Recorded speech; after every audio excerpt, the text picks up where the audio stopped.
Yeah, right. And I just want to make sure that everybody knows that I'm not involved in any kind of verbal abuse, right?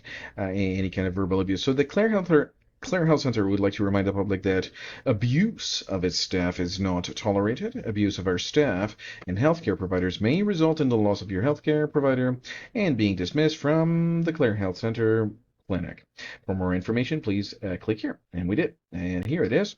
All right. So this one is a message, right? A message from Clare Health Center. So basically, it says abuse of its staff. Yelling and screaming at them is certainly not tolerated, and that's to be expected. I mean, there's no sense in yelling and screaming at anybody. Do you hear me yelling and screaming? No. So we, that they're.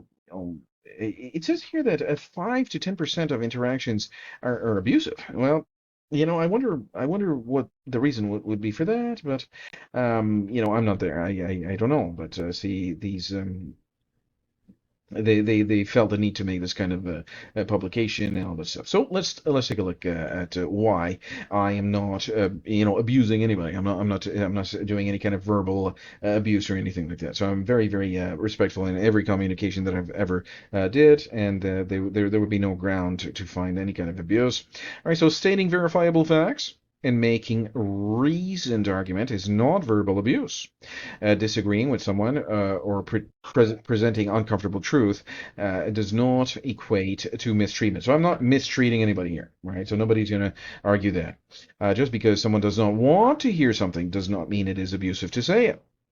Okay, the truth remains the truth regardless of how it makes people feel.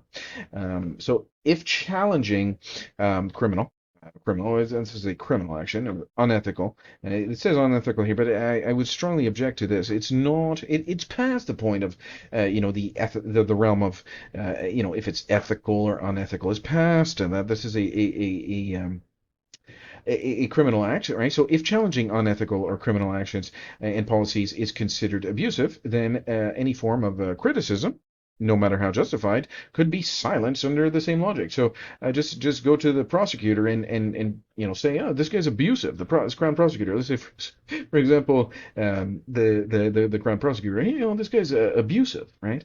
The same idea. I'm not prosecuting an attorney or anything like that by any means, but I am just simply stating the facts of the case.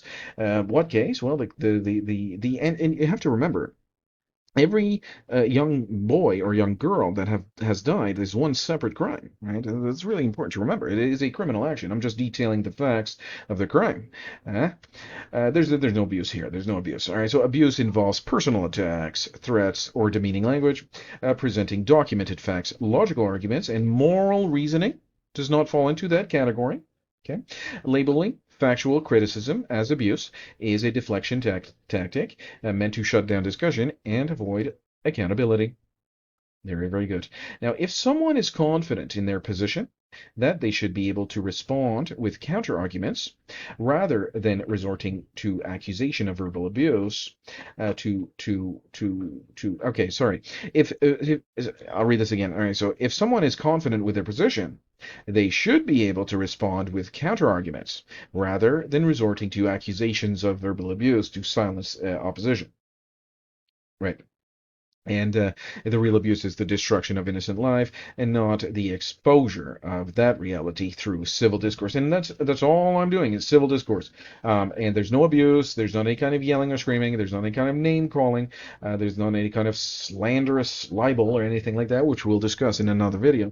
This is civil discourse detailing the facts. Okay, so labeling factual statements as verbal abuse is nothing more than an attempt to silence uncomfortable truths.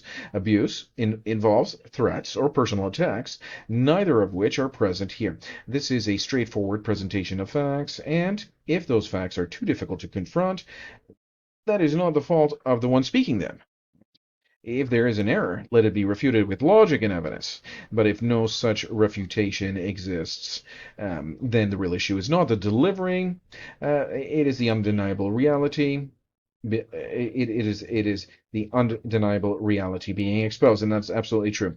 So if there is an error, and I always said, if anybody has anything to say that can be refuted with truth, law, facts, and evidence, please, come to me and say, look, the comments are open in this thing, because I want to make sure that if there's any kind of mistakes, I want to make sure that is corrected. Thank you very much for tuning in.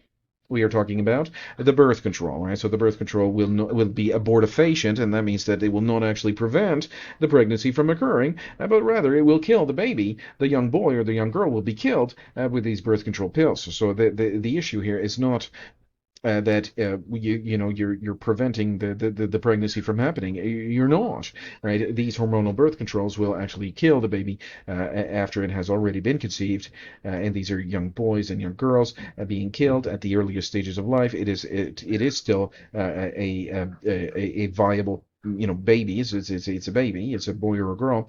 The pregnancy is viable. And because of these death drugs that have been prescribed, then the baby will die. So that's the issue here. Thank you very much for tuning in. I'll see you guys in the next video.